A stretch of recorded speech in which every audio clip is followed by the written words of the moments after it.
Friends, we are very pleased to have Melanie Smith with us today. This is a special treat, especially for the participants of the study of the book, Epistle to the Son of the Wolf. And two major items that Melanie Smith is going to be speaking to us about is going to be the proofs that Baha'u'llah offers to establish the validity of his cause, as well as his teachings on justice and equity, ensuring that we do foster the oneness of humanity and the elimination of all kinds of prejudice. Before I ask Melanie Smith to speak, she has selected a very lovely prayer, which she's going to be sharing on the screen. And then we've asked Beth Love to recite it. And then immediately after, we will have our special guest speaker present. Thank you all for being here.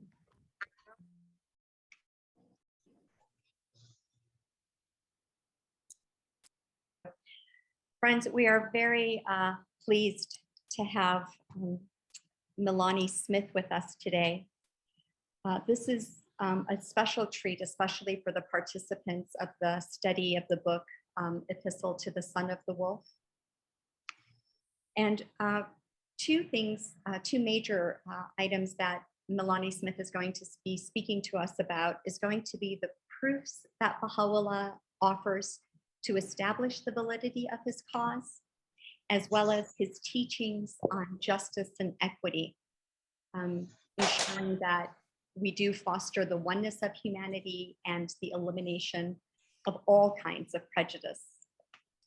Before I ask Melanie Smith to speak, she has selected a very lovely prayer, which she's going to be sharing on the screen. And then we've asked Beth Love to recite it. And then immediately after, we will have our special guest speaker present. Thank you all for being here. Oh my God, oh God, my God, I bear witness to thy unity and thy oneness, and that thou art God, and there is none other God but thee.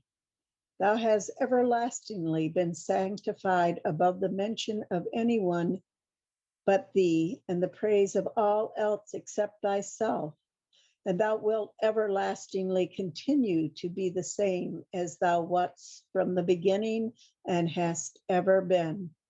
I beseech thee, O King of eternity, by the most great name, and by the effulgences of the day star of thy revelation upon the Sinai of utterance, and by the billows of the ocean of thy knowledge among all created things, to graciously assist me in that which will draw me nigh unto thee, and will detach me from all except thee.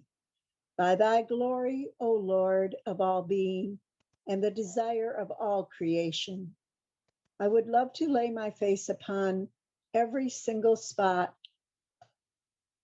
of all creation, of every single spot of thy earth, that perchance it might be honored by touching a spot ennobled by the footsteps of thy loved ones.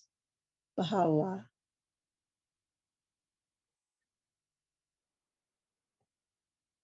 Thank you so much, Beth. Melanie Smith, if you would, please. Hi, it's wonderful to be here with all of you and to look upon your faces.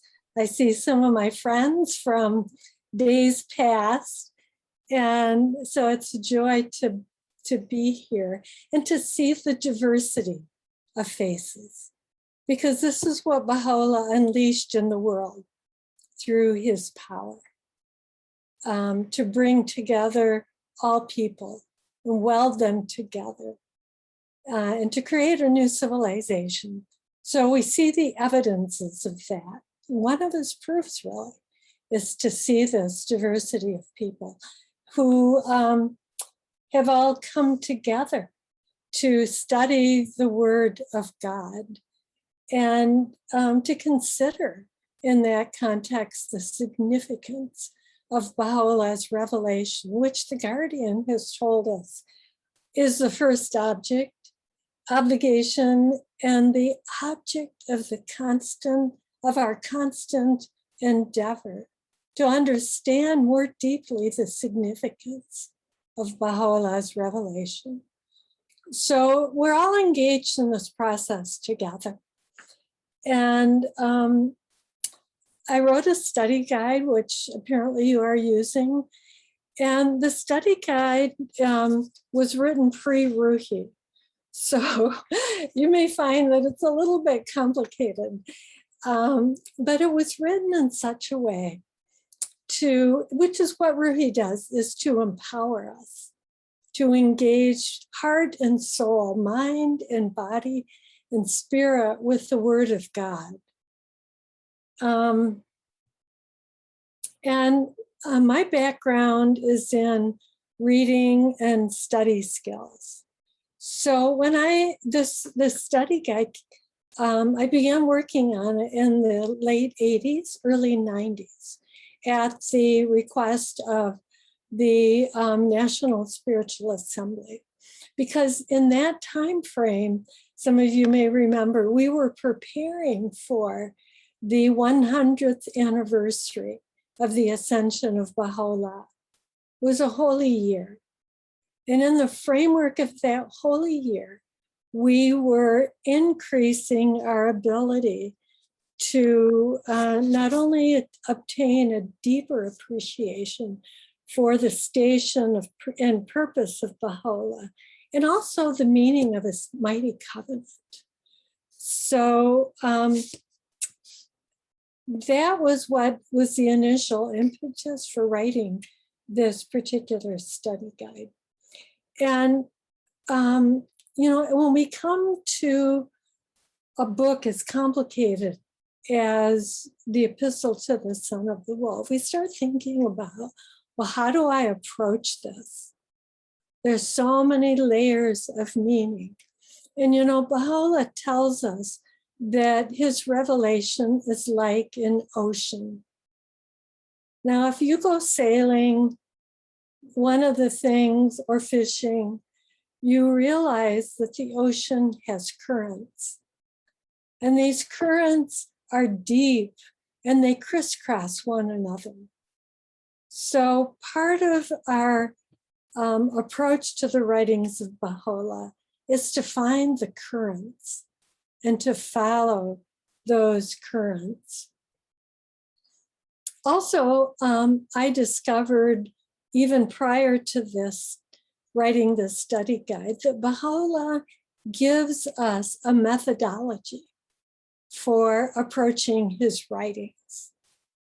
He tells us to prepare, which is to be receptive, to renounce the world, to purify our hearts from all that we already think we know. So that doesn't become a barrier between us and the inner meaning, the significance that is found within his words. So that's part of our process, is the preparation of our hearts and our minds. The second is just to read the words, to read and recite these words, to imbibe them, to take them in. The third thing that he enjoins us to do is to reflect and to ponder, so that these words will sink deep into our hearts. And then the fourth thing is to act, is to arise. And we now, with our framework for action from the House of Justice, we are engaging in this process of learning. How do we apply that which is written into reality and action? So this study guide, if you've noticed, follows these four actions, these four elements of understanding his writings. Usually at the beginning of the study guide for that particular lesson, there's a short prayer or a passage from the epistle. and then the reading, and then some pondering, some questions, and then you're invited to think about, well, how would you apply these words? All right, so, and we come to it with these two words, and those of you who are Persian can maybe add some more element to this, but the word ilm and irfan. So ilm is knowledge. The study, we are acquiring knowledge. And then we also want it to touch our hearts. We want the intuitive, the part of it that gives us wisdom, that allows us to deepen our perception. So I'm a little bit curious just to take a very short time to ask you, you can put this in the chat box, what has touched your heart so far?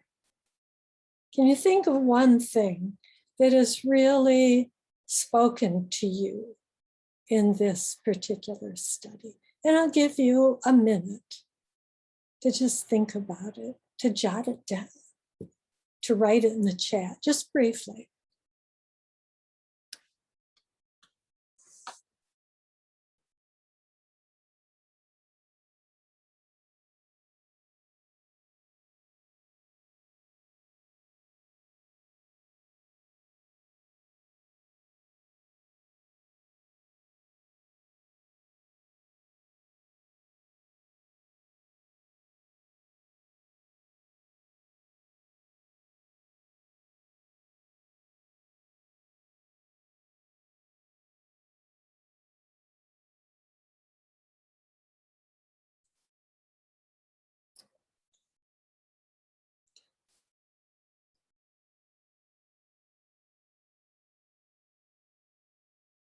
Thank you, Netta.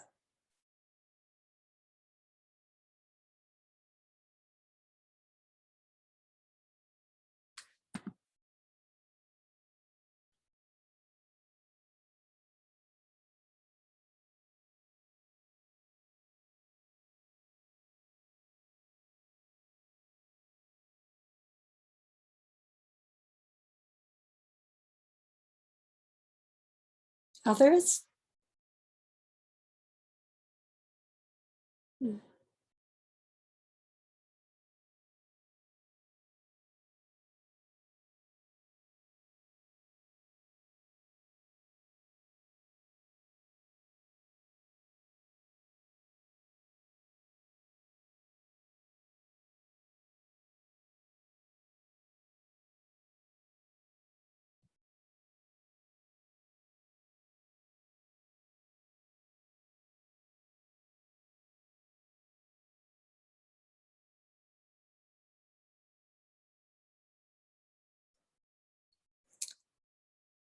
All right. Thank you. Thank you. All right, so let's move more into the actual book. Before we, when I went back to restudy this book and really meditate on what is relevant, maybe for now, the idea came to me to talk about this in the context of the covenant. So again, because in 1992, we were preparing for the ascension of Baha'u'llah and the inauguration of the covenant of Baha'u'llah. So this seemed like an appropriate way to start an analysis of this book. So when we think of the covenant, we think of the dynamic of call and response, of the relationship between our Creator and the souls of humanity, of each one of us. in this dynamic of call and response, where Baha'u'llah says, love me, that I may love thee. If thou lovest me not, my love can in no wise reach thee. Know this, O servant. So right there we have defined this relationship that God gives to us out of his bounty. But we have a duty, we have a responsibility to respond. And, but a choice. He always gives us a choice. So if we can accept and arise, and we receive the bounties, and we become a channel for those bounties. They flow out to others, and they recreate not only the individual, but they recreate civilization. But at the same time, we also have the freedom to deny, to resist, to fight against. But we also then face the deprivations and the punishment of that pathway. So the question then becomes, well, we have the greater covenant and the lesser covenant. So first question, well, how does Epistle to the Son of the Wolf relate to the greater covenant? And as you know, the greater covenant is really about the divine unity of the manifestations of God with God. They all speak with the same voice, but they exist in a chain of succession, of successive revelations. There's a pattern in the history of religion. And in Epistle to the Son of the Wolf, Baha'u'llah proclaims his identity in the context of this greater covenant. In the context of this is the day of God. This is the fulfillment of all the previous manifestations of God. So this is the day one can attain the divine presence, and that he is the supreme mediator. So there's a successive progression of the face of God, or the power of God, the revelation of God, to the extent that it is the greatest that it has ever been in the history of revelation. So he links himself to the previous manifestations and the previous prophecies. He says, this cause is too evident to be obscured, too conspicuous to be concealed. It shineth as the sun in its meridian glory. None can deny it unless he be a hater and a doubter. And he cites another way that he ties himself into the greater covenant is that he cites the words and the prophecies of various holy books, the Quran, the prophets of the Old Testament, Amos, Moses. He quotes the Christ from the New Testament. He quotes Muhammad. He quotes the Baha'i. So he places himself in this greater covenant in the line of successive revelations. So let me see. So then the question is, just a minute here. Oh, so then we ask, well, how does he frame himself within the context of the lesser covenant? And this one is really not quite so obvious. So in terms of the lesser covenant, let me put the PowerPoint thing.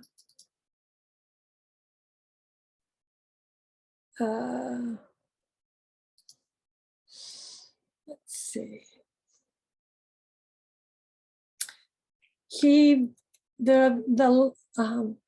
The covenant is alluded to in Epistle to the Son of the Wolf. So this is from Shoghi Effendi.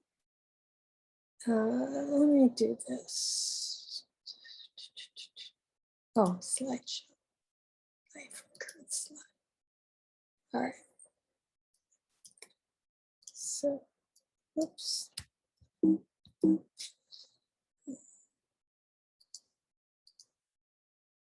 All right, so I'm gonna put this down. In relationship to the covenant, the lesser covenant of Baha'u'llah, Shoghi Effendi tells us in God Passes By that written entirely in his own hand, this unique and epoch-making document designated by Baha'u'llah as his most great tablet and alluded to him as the Crimson Book in his Epistle to the Son of the Wolf, can find no parallel in the scriptures of any previous dispensation, not excluding that of God himself. So then the Universal House of Justice helps us to think about the Lesser Covenant and the person of Abdul-Baha. In the letter of, let's see, well, this is the response for 2021. But before that, they say on the day of the covenant, that this is an occasion for calling to mind the power of the covenant, that power which pulsateth in the body of the contingent world and forges enduring bonds of love among the believers. The coming year will be a year for profound reflection on the life of Abdul-Baha and the strength of the covenant of which he was the center. So, I'm sorry, this keeps doing that. Oops. All right, so, so the reason that I brought this to our attention is because in the course of studying Epistle, then a section of what I wanted to focus on was not just the words of Baha'u'llah, but what does Abdul-Baha, what does Shoghi Effendi, what does the House of Justice say to extend the words of Baha'u'llah? So that's why, you know, in this year of profound reflection on the life of Abdul-Baha, we can see it not as something separate, but as connected. It has coherence to what we're studying in the epistle. So in the context of Baha'u'llah's purpose, as stated in the epistle, which is to unite and weld together all that dwell on earth. So I'm going to stop the share for the moment.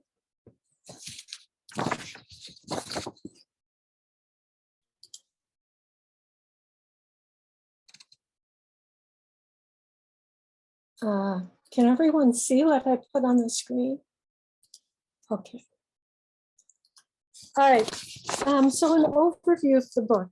One way we can look at this book, I kind of come to the conclusion of looking at it in two ways. One is from the lens of history, that this book was written, as you know, in the last year of Baha'u'llah's life. And so that was somewhere around 1991. Now, interestingly, going back to the idea of the covenant, this book was written after he wrote the Book of the Covenant, Kitab Yad. We just read a piece of it. But the Kitab Yad was read after Epistle to the Son of the Wolf. So even though Epistle was the last major work, the impact that the Kitab Yad had on it, had on the Baha'i community, really, is one of the key aspects of keeping the community united.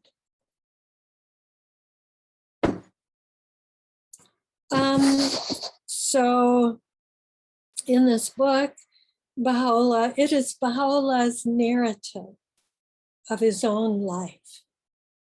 He's telling his own story.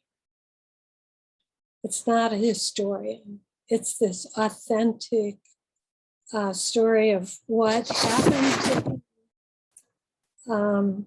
He describes his suffering. He sums up his revelation and reiterates his own teachings. He gives an anthology, in a sense, of his own revelation. And it's set in the context of a long letter to an inveterate enemy of the faith.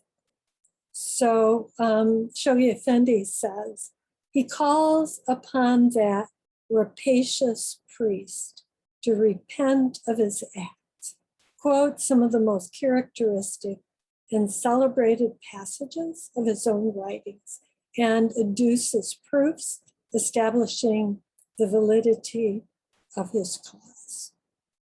So since you've been studying the book already, we won't go into the narrative. We know that some of the key actors was the son of the wolf, named so because he succeeded the position of his father, who was also an inveterate enemy of the cause.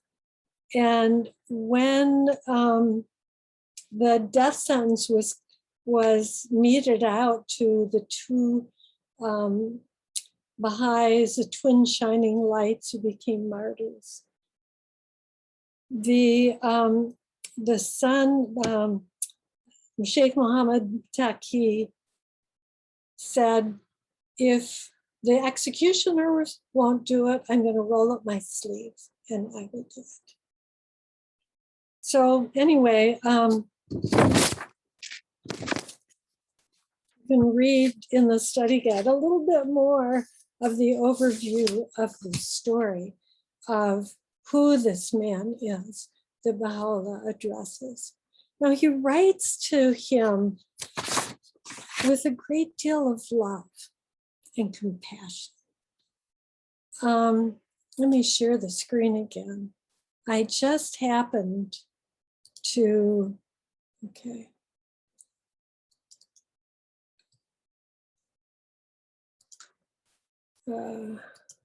Have found in Baha'u'llah, King of Glory, a photograph of Sheikh Muhammad Taqi, the son of the wolf. So we get a visual image of this man who is responsible, along with his father and Zulu Sultan, who is the prince, the son of the Shah, who ratified the death sentence. And then the Imam Jume, who was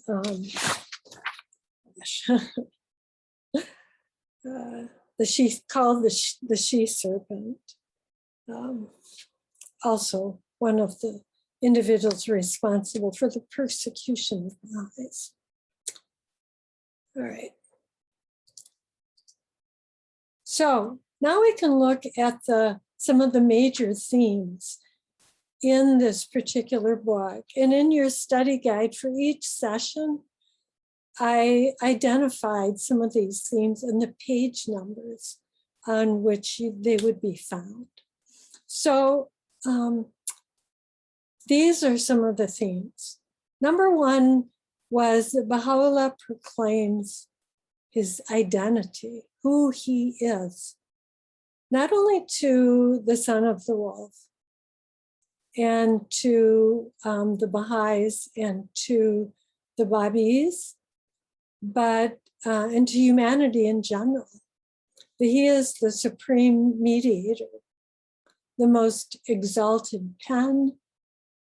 He is the face of God, the one promise in all the holy books. He is the great announcement. He is the voice in the burning bush, in the day spring of the attributes of God. These are but a few of what he claims his identity to be throughout the book. So I was thinking that as you read the various sections, you could keep a list of Baha'u'llah's proclamation of his identity. And, as we go through this book, we can think about, well, why? What does this imply for our actions? And one way to think about it is, how do these themes enable us to be better teachers of the cause of God? When we talk about who is Baha'u'llah, these are who he claims to be. And within the book itself, he then begins to give some of the proofs. He tells us what his purpose is. It's to convey the word of God. It is to unite and well together all that dwell on earth. He's come to abolish all disputes, war, and bloodshed, and promote the betterment of the world, and to edify the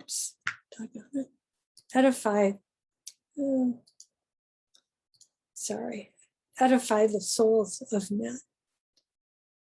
He gives the proofs of his identity in his cause, which the next slide will go into.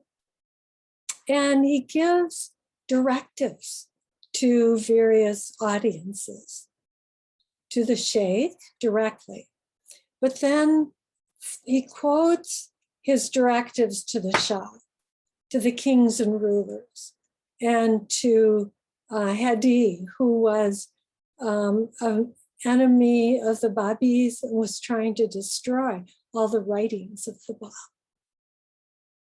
He speaks directly to the Baha'is and the Babis. He forbids contention, strife, and religious hostilities. In part, the reason that he emphasizes so much the forbidding of contentions and strife is he's speaking to the Shah. He's speaking to the Shah. That the Shah was really afraid of the Baha'is, because he saw what they were like when they were being persecuted during the time of the Bab, how ferocious they were, how strong. And then the attempt on the life of the Shah put a great deal of fear into the heart of the Shah. So Baha'u'llah, in this book, he spends quite a lot of time assuring the Shah that the Baha'is have been reformed. He also talks about the power of utterance and virtue.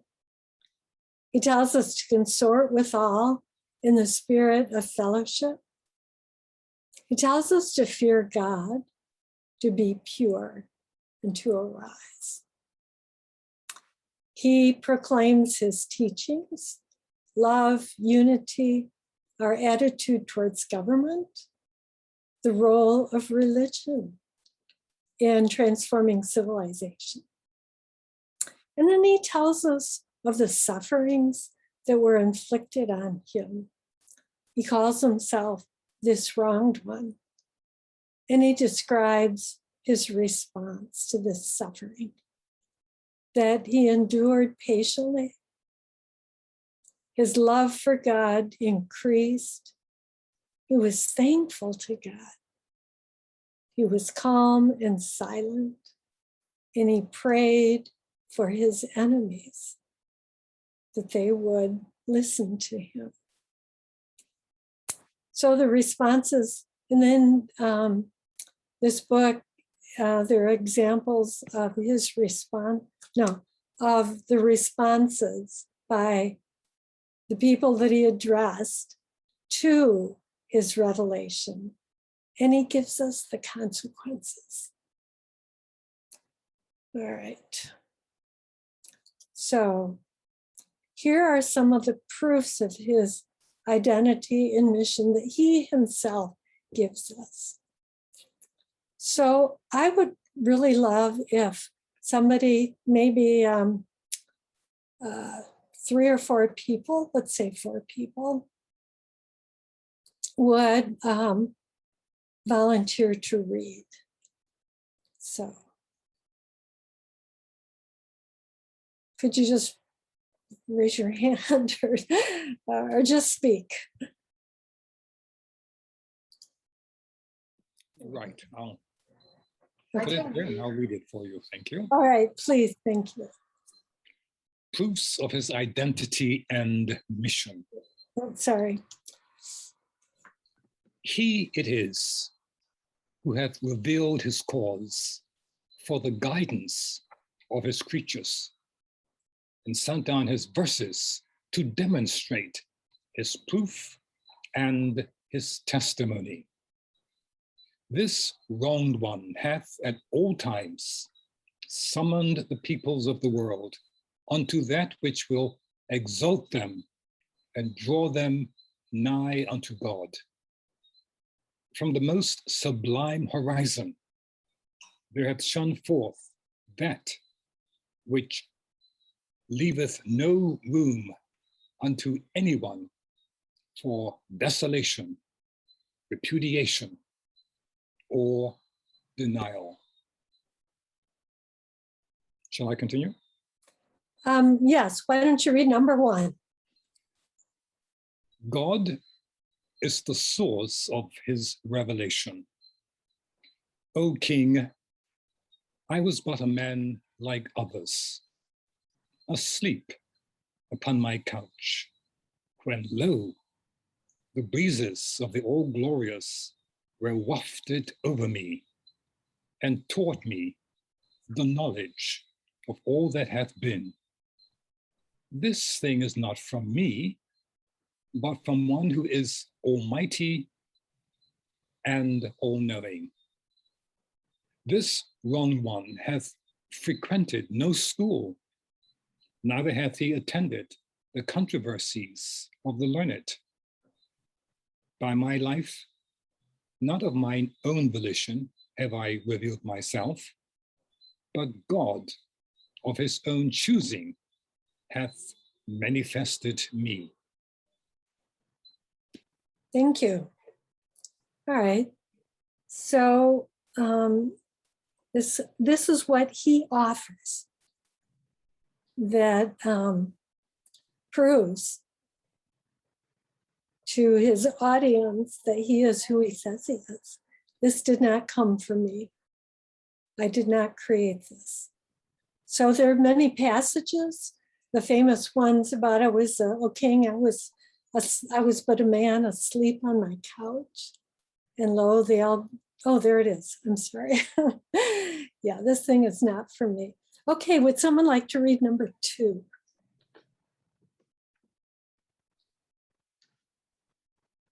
He fits the pattern of previous manifestation.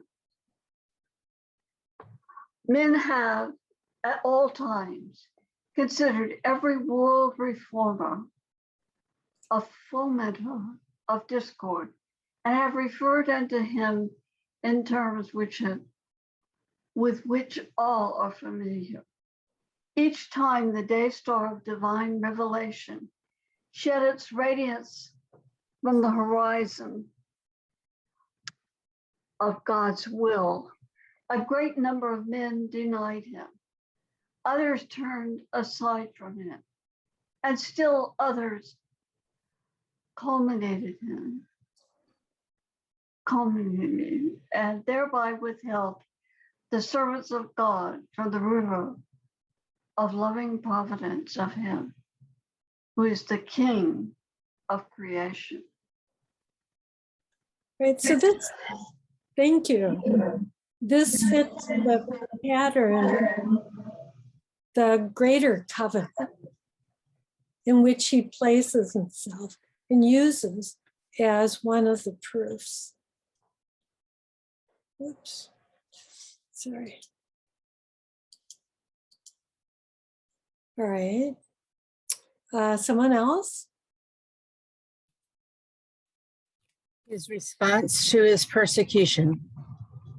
He doesn't back down, but continues to proclaim, is never vengeful, but continues to show forth love and mercy at all times, and to accept what happens to him with acquiescence and joy.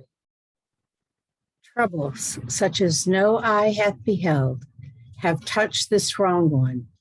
In proclaiming his cause, he in no wise hesitated.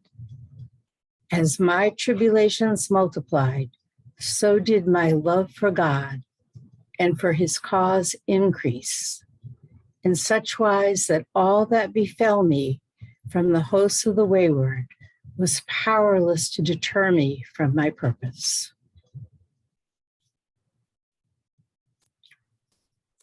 And the power of his word to effect transformation, we will go into that a little more in the next couple of slides.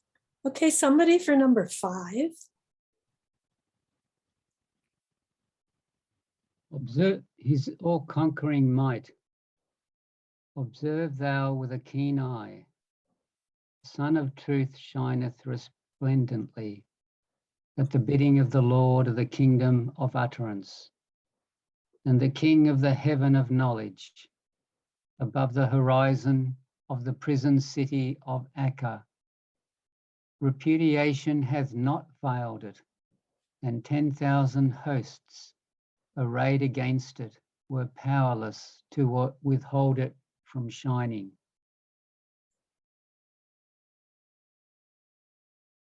Okay. Nothing could thwart his purpose. Number 6. His prophecies come true. For what thou hast done, Napoleon III, thy kingdom shall be thrown into confusion, and thine empire shall pass from thine hands as a punishment for that which thou hast wrought. Then wilt thou know how thou hast plainly erred. Commotions shall seize all the people in the land, in that land, unless thou ariseth to help this cause and followest him who is the Spirit of God, Jesus Christ, in this the straight path. Okay, so if you want to find out all the different prophecies that he makes, Promised Day Has Come is a wonderful resource, and also God Passes By. So in God Passes By, Shoghi Effendi gives a brief explanation of what actually happens to Napoleon. But we can look at this in terms of a covenantal relationship, that the manifestation of God comes. He calls us. And by virtue of the response, we attract bounties and blessings, or the deprivation and the punishment for our actions. So,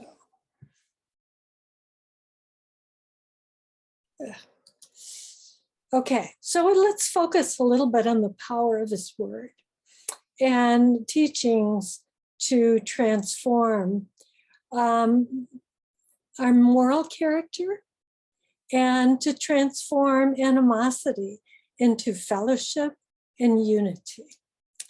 So could I have a reader, please? These are two separate quotes. All the quotes, unless identified, come from Epistle. I'll read it. This wrong one, in the daytime and in the night season, occupied himself with that which would edify the souls of men until the light of knowledge prevailed over the darkness of ignorance. After our arrival, we revealed as a copious rain by the aid of God and his divine grace and mercy our verses and sent them to various parts of the world. We exhorted all men, and particularly this people, through our wise counsels and loving admonitions, and forbade them to engage in sedition, quarrels, disputes, and conflict. As a result of this, and by the grace of God, waywardness and folly were changed into piety and understanding, and weapons converted into instruments of peace.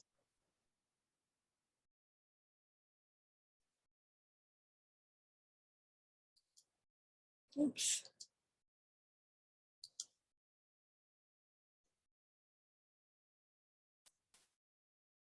Reader? Yes, please. Previous to these 40 years, controversies and conflicts continually prevailed and agitated the servants of God. But since then, aided by the hosts of wisdom and of utterance, of exhortations and understandings, they have all seized and taken hold, fast hold, of the firm cord of patience and the shining hem of fortitude, in such wise that this wrong people endured steadfastly whatever beheld them, and committed everything unto God. See, in these quotations, you see the before and after, and the power that the word of Baha'u'llah had to transform their behavior.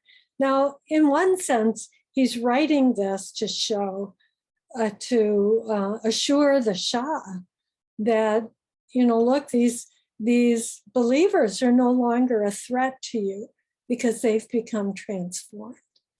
But then if we think about this in the framework of going forward, so we have a historical context. Here's what Baha'u'llah did in his own time.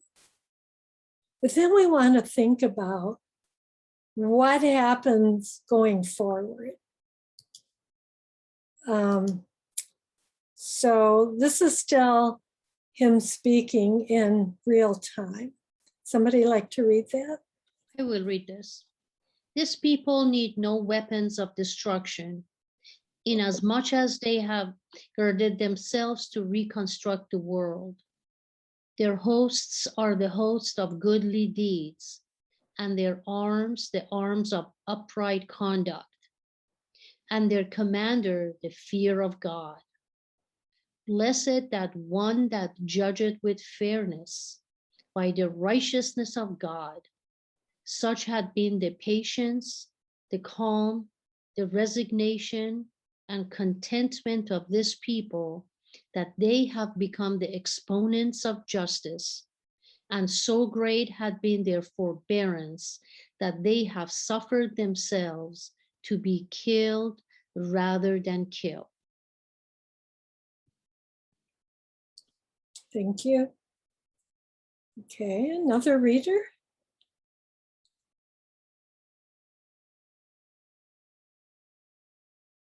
I will read. Thank you. This people, Baha'is, have passed beyond the narrow streets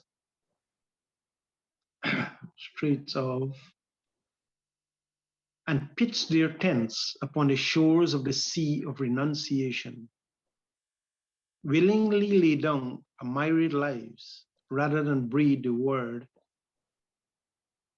desired by their enemies. They have clung to that which pleaseth God, and are wholly detached and freed from the things which pertain unto men.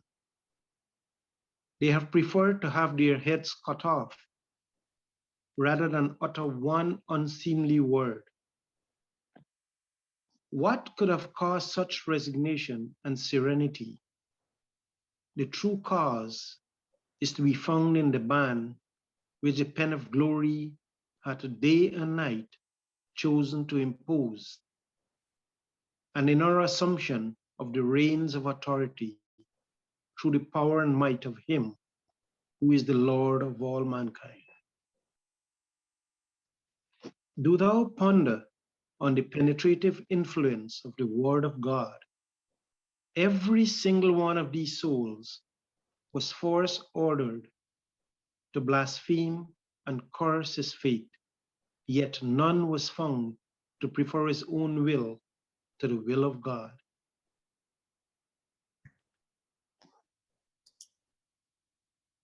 Now let's go forward. Oops. I'm sorry. Okay, so in the context of the covenant of Baha'u'llah, we have the universal house of justice. So in the examples from Epistle to the Son of the Wolf, we see this tremendous transformation. And now we can see its extension. Would someone like to read this? This was written to the Baha'i youth in Iran in 2007.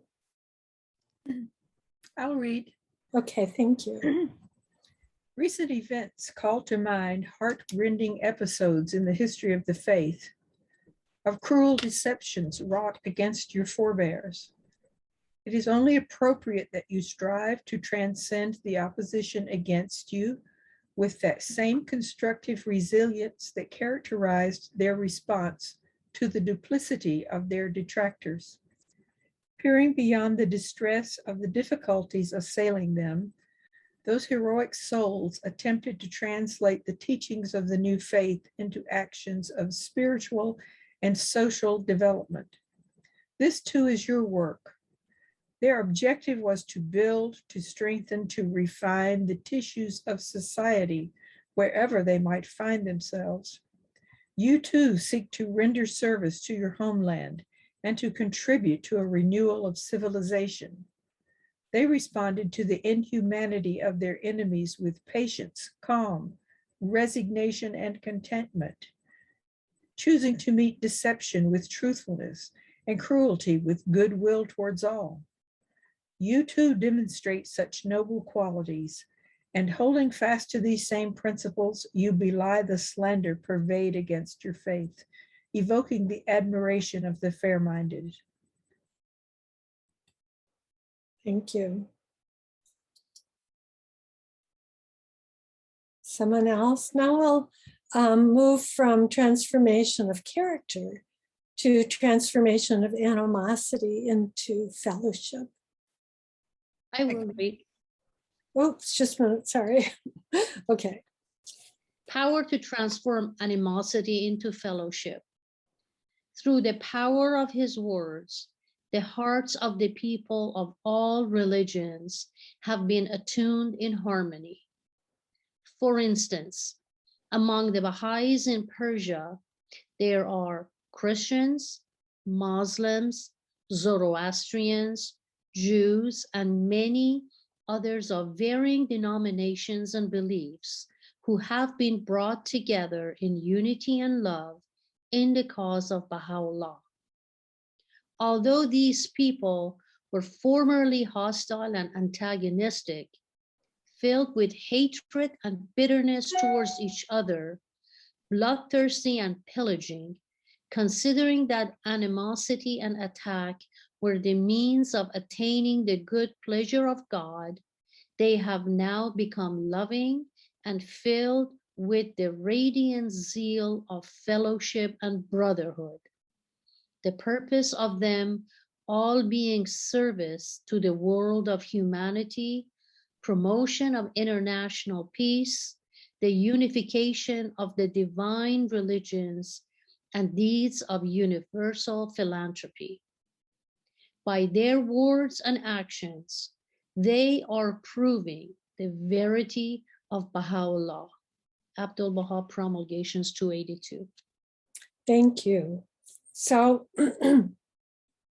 we can see how Abdul Baha picks up the themes.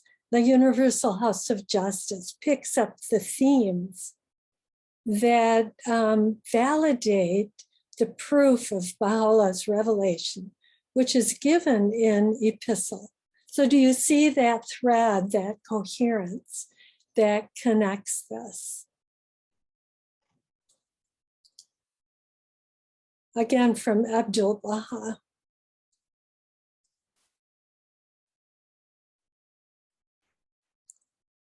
Somebody like to read? I'll read. In the Orient, the various peoples and nations were in a state of antagonism and strife, manifesting the utmost enmity and hatred towards each other. Darkness encompassed the world of mankind. At such a time as this, Baha'u'llah appeared. He removed all the imitations and prejudices which had caused separation and misunderstanding, and laid the foundation of the one religion of God. When this was accomplished, Muslims, Christians, Jews, Zoroastrians, Buddhists, all were united in actual fellowship and love. The souls who followed Baha'u'llah from every nation have become as one family living, I'm sorry. Sorry. Living in agreement and accord, willing to sacrifice life for each other. Abdul Baha Promulgation of Universal Peace. All right. Now, we've moved to the United States in particular. The animosity and hatred has been between black and white. And, oh, doggone, sorry.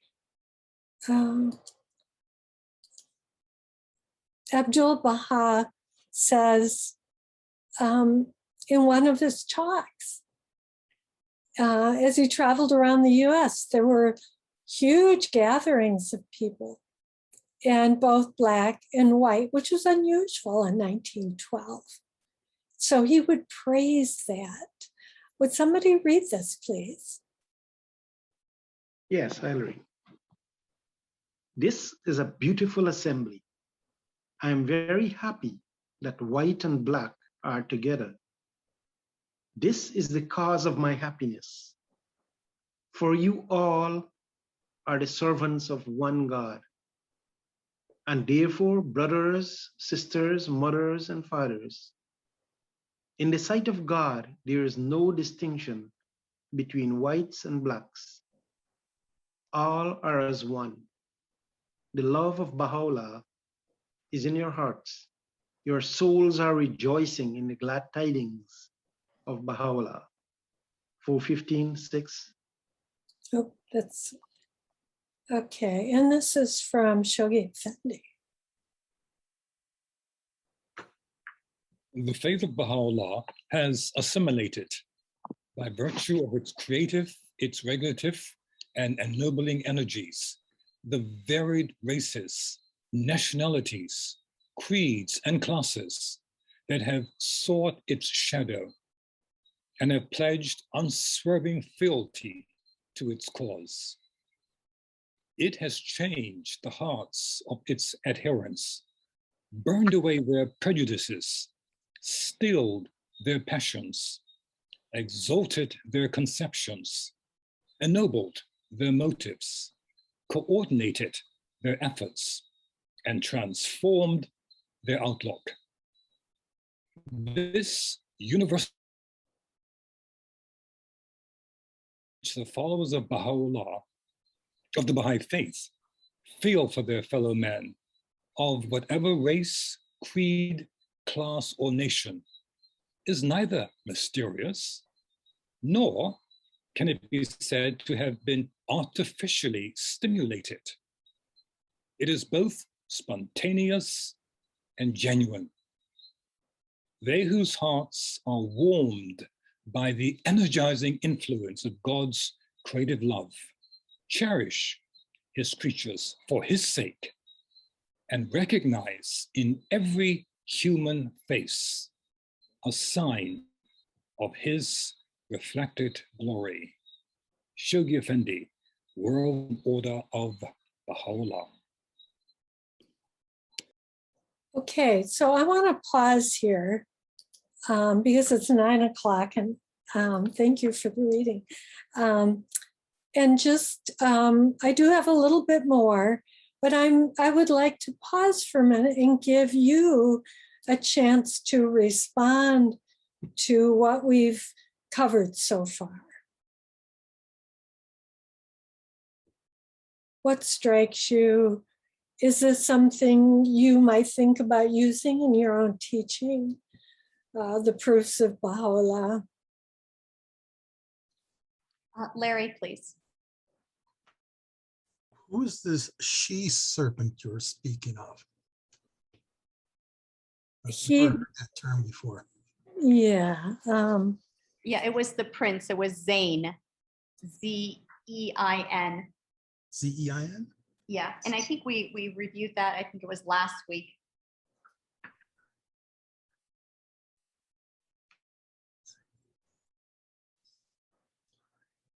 So what spoke to you in what we've covered today? Oh.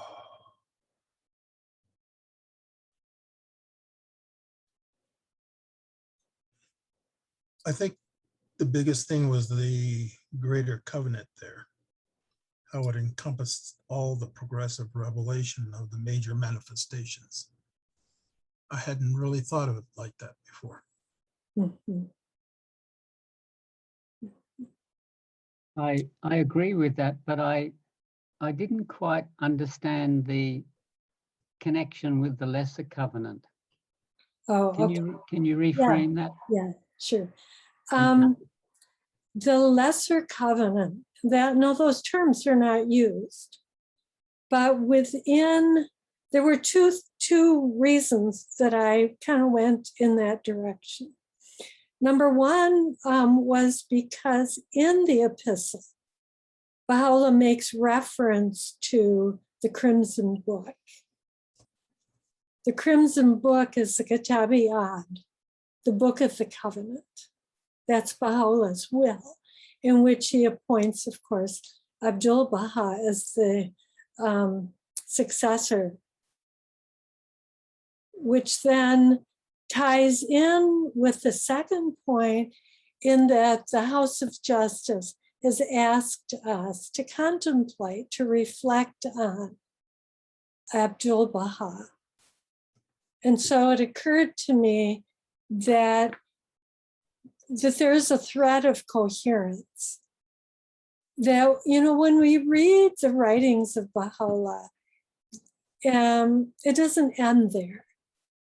We have to think about, how does this move forward? How does this carry us towards the mission and purpose of Baha'u'llah, which is to bind and weld together all that dwell on earth, to recreate civilization, to spiritualize civilization, and to elevate the station of man, edify the souls of men. So Baha'u'llah passes away, Epistle ends, but the mission does not end. So does that make sense? Does that answer? Yes, thank you. I'm sorry. So the lesser covenant is after Baha'u'llah's passing. It's just say all humans have to unite because of the word of Baha'u'llah, which is the last of the manifestations of this time. So, well, he's the most recent of the manifestation. Right. That's, different way of putting it. But this covenant picks up from, it's the covenant of Baha'u'llah, which is unique, and it's the pivot of the oneness of of mankind. And it's the instrument that Baha'u'llah gave us to canalize the forces of his revelation. You know, he releases these tremendous forces. It's like a rain on the body of the world. But, you know, a farmer knows that this rain, if it's canalized, if you have channels, and it can flow to all parts of the field, you know, it has a structure. So this covenant of Baha'u'llah allows the Baha'i faith to move forward without being shattered into various schisms that have plagued the revelations of the past. Thank you. You're welcome. Would that structure be in the form of the Baha'i administration? Yes. Yeah. So these are the channels for the flow of the forces of the revelation of Baha'u'llah. And at every level of this covenant, there's the dynamic of call and response. You know, so Abdu'l-Baha, when he comes to North America, he calls out to the believers to engage, to work for the unity between blacks and whites in particular. He calls us to teach and to give the proofs of Baha'u'llah. You know, he calls us to a life of virtue. But we have the choice then to respond, just as with the call of Baha'u'llah. The call happens at every level of the covenant. The House of Justice calls us to teach and then to consolidate this framework for action, study circles, children's classes. Do we respond? You know, that's all part of this call and response nature of the covenant.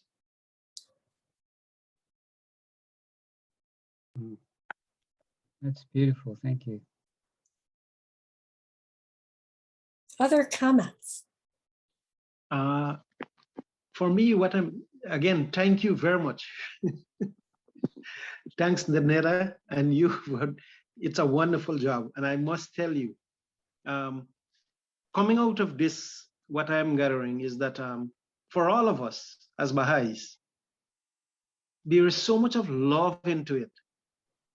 And as Baha'is, I feel we are invited, be a part of it. Mm-hmm. Yeah. Be a part of it, and don't deny ourselves. Mm-hmm. We must be to love and to build that relation. Yeah, exactly. And it's all of our own efforts. Mm-hmm. Exactly. Two things about what you're saying. It's beautiful. Thank you. Thank you. Baha'u'llah responds to this man who has done terrible things. You know, he's persecuted and caused enormous suffering. And yet, Baha'u'llah speaks to him out of love and out of concern, and he gives them that opportunity to be forgiven and to partake of the bounties that are available to him. In this book, this opening prayer that lasts maybe 3-4 pages, which is really about forgiveness and repentance, has taught me personally so much about that every human soul has the opportunity to take that one step and then to receive this love and these bounties and blessings, no matter how egregious the sins that one has committed. There's always that hope for receiving the love of God. And that's really that's really the heart of the covenant.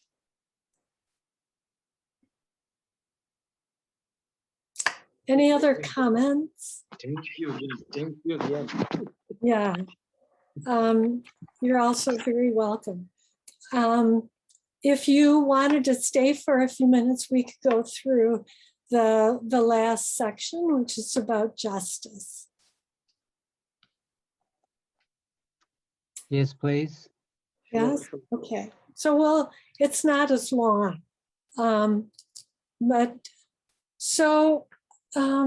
Again, as I was looking at one of the themes, which is really about virtue, the specific virtues that Baha'u'llah calls us to, not that these are the only ones, but these are ones I wanted to focus on. Fairness, and then justice and equity, which he pairs. So one aspect of this is to create order. The purpose of these virtues is to create order, the protection of humanity, tranquility. This is based on the principle of the oneness of humankind. The other aspect of justice and fairness is related to the greater covenant, and that has to do with the recognition, treatment, and arising to serve the manifestation of God. The underlying principle here is that of divine unity. Again, this is a greater covenant. So let's move on. So this is what Baha'u'llah says about justice and unity in the book Epistle. So can I have a reader?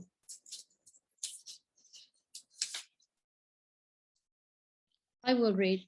Thank you. From Epistle to the Son of the Wolf. Justice and equity are twin guardians that watch over men. Oh, sorry. Keep my hands off the mouse. Okay. Justice and equity are twin guardians that watch over men. From them are revealed such blessed and perspicacious words as are the cause of the well-being of the world and the protection of the nations. No light can compare with the light of justice, the establishment of order in the world and the tranquility of the nations depend upon it. Justice is a powerful force. It is above all else the conqueror of the citadels of the hearts and souls of men, and the revealer of the secrets of the world of being, and the standard bearer of love and bounty. O Son of Man, if thine eyes be turned towards mercy, forsake the things that profit thee, and cleave unto that which profit mankind. And if thine eyes be turned towards justice, choose thou for thy neighbor that which thou choosest for thyself. Okay, I'd like to, before I go on to the other quotations, for you to think about these passages in the light of race amity. You know, since the National Spiritual Assembly has addressed several letters, as well as the House of Justice, to the American Baha'is, to be concerned with the issues of creating unity. And again, because Baha'u'llah's purpose is to weld together all that dwell on earth, unite and weld together the hearts, And because Abdul Baha was so concerned about this, this is a way to take these concepts forward and how they relate to what we're doing today. Oops. All right, another reader, please. Be fair in thy judgment and guarded in thy speech. Be unjust to no man and show all meekness to all men.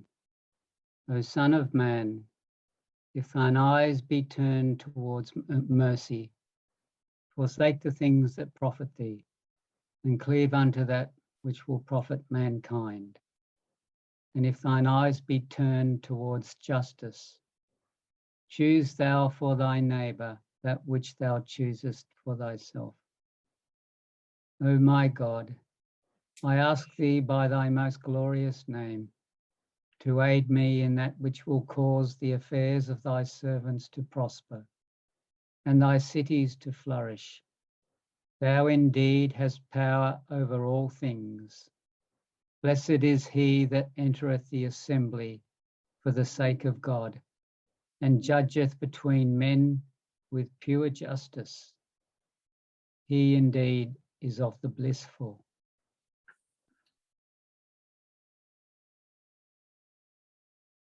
Just imagine if we were able to apply these principles, how the cities would flourish.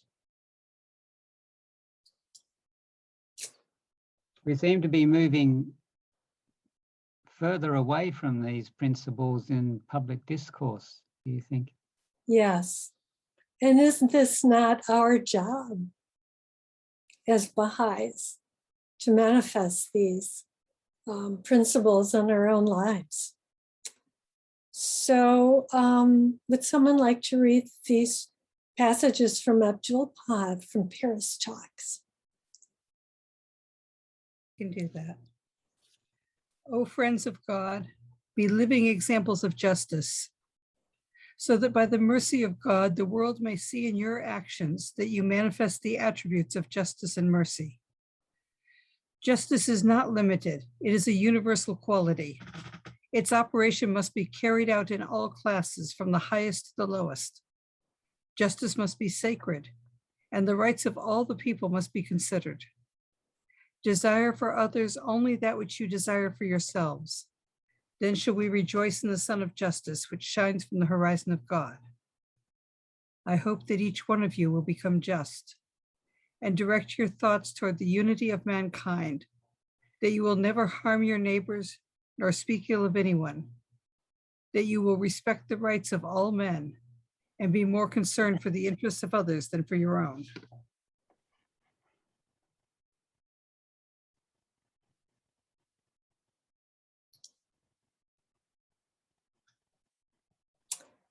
Now, this is very interesting because again, we're looking at actions. We're looking at the exhortations to arise. And between 1912 and 1921, Abdul Baha spoke a great deal and did a great deal to encourage the American Baha'is to work on this principle of justice in relationship to creating race amity. So would somebody like to read these? I'll read them. In 1920, he, Abdul Baha, mentioned the tragic state of race relations in the United States to a Persian Baha'i residing in that country. Now is the time for the Americans to take up this matter and unite both the white and colored races. Otherwise, hasten ye towards destruction, hasten ye to devastation. In 1920, Abdul Baha initiated a plan to address the racial crisis in America. As Louis Gregory wrote in his report on the first Race Amity Convention held in Washington, D.C., May 19th to 21st, 1921. It was following his return to the Holy Land after the World War that Abdu'l-Baha set in motion a plan that was to bring the races together, attract the attention of the country, enlist the aid of famous and influential people, and have a far-reaching effect upon the destiny of the nation itself. In his message to this first race amity convention, Abdu'l-Baha wrote, "Say to this convention that never since the beginning of time has one more important been held. This convention stands for the oneness of humanity. It will become the cause of the enlightenment of America. It will, if wisely managed and continued, check the deadly struggle between these races, which otherwise will inevitably break out." Oops, sorry. So, wait. Yeah, no, this comes from the website Baha'i World, and it was written by Richard Thomas. Okay, this is where somebody like to read. This is from the Universal House of Justice. I'll read it. From the Universal House of Justice, Ris. 1, 2010. The perpetuation of ignorance is the most grievous form of oppression. It reinforces the many walls of prejudice that stand as barriers to the realization of the oneness of humankind. At once the goal and operating principle of Baha'u'llah's revelation. Access to knowledge is the right of every human being, and participation in its generation, application, and diffusion a responsibility that all must shoulder in the great enterprise of building a prosperous world civilization. Each individual according to his or her talents and abilities. Justice demands universal participation. Thus, while social action may involve the provision of goods and services in some form, its primary concern must be to build capacity within a given population to I'm sorry. participate in creating a better world. Yes, thank you.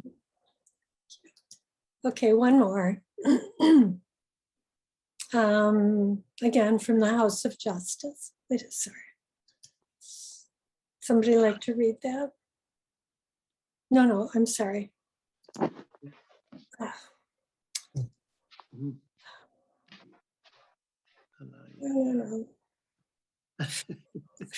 Sorry. One more. No. There it is. Yes. The next, racism is a profound deviation. There it is. Racism is a profound deviation from the standard of true morality. It deprives a portion of humanity of the opportunity to cultivate and express the full range of their capability.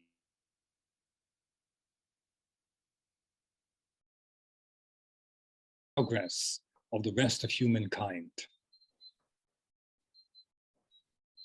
It cannot be rooted out by contest and conflict.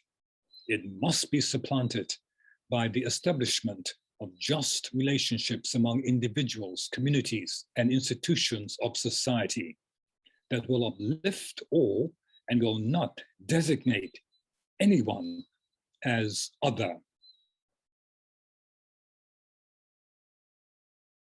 Social and economic, but above all, moral.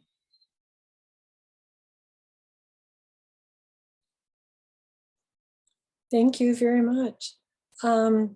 So we're just gonna, oops. I'm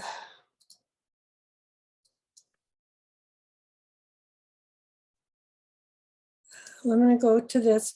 These two passages here, doggone.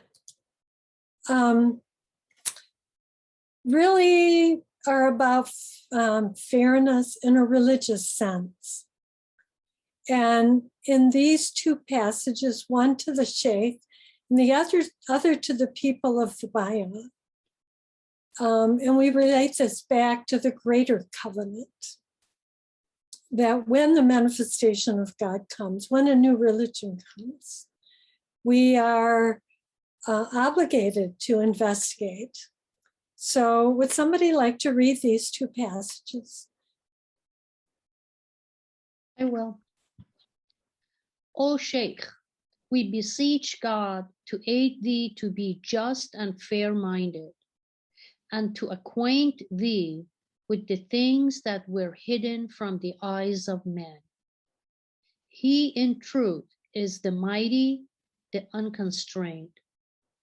We ask thee to reflect upon that which had been revealed, and to be fair and just in thy speech, that perchance the splendors of the day star of truthfulness and sincerity may shine forth, and may deliver thee from the darkness of ignorance and illumine the world with the light of knowledge. Say, O people of the Bayan, be fair, and again, be fair, be fair.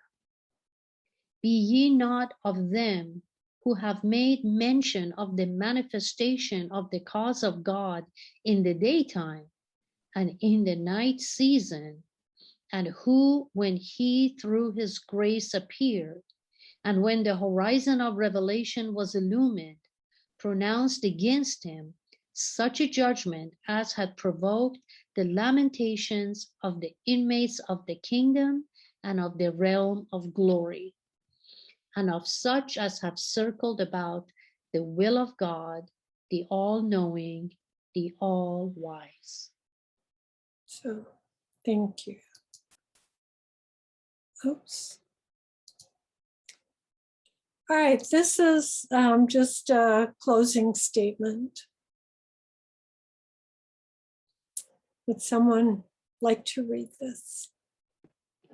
I will.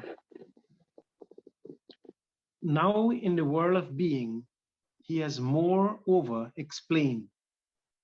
The hand of divine power had formerly laid the foundations of this all highest bounty and this wondrous gift. Whatsoever is latent in the innermost of this holy cycle shall gradually appear and be made manifest, for now is but the beginning of its growth, and the day spring of the revelation of its signs. Ere the close of this century and of this age, it shall be made clear and evident how wondrous was that springtide, and how heavenly was that gift. Okay. What a gift, what a gift. Mm-hmm. All right, so any further comments or questions or anything? There's so much more. As you all know, this book is just laden with gems, and we could have very deep and wonderful discussions, but I've given you a little bit of an overview and a taste, maybe a different way to think about things. So I really appreciate your participation. I think all of us, we enjoyed it, and you did an amazing job. Oh, thank you. Thank you.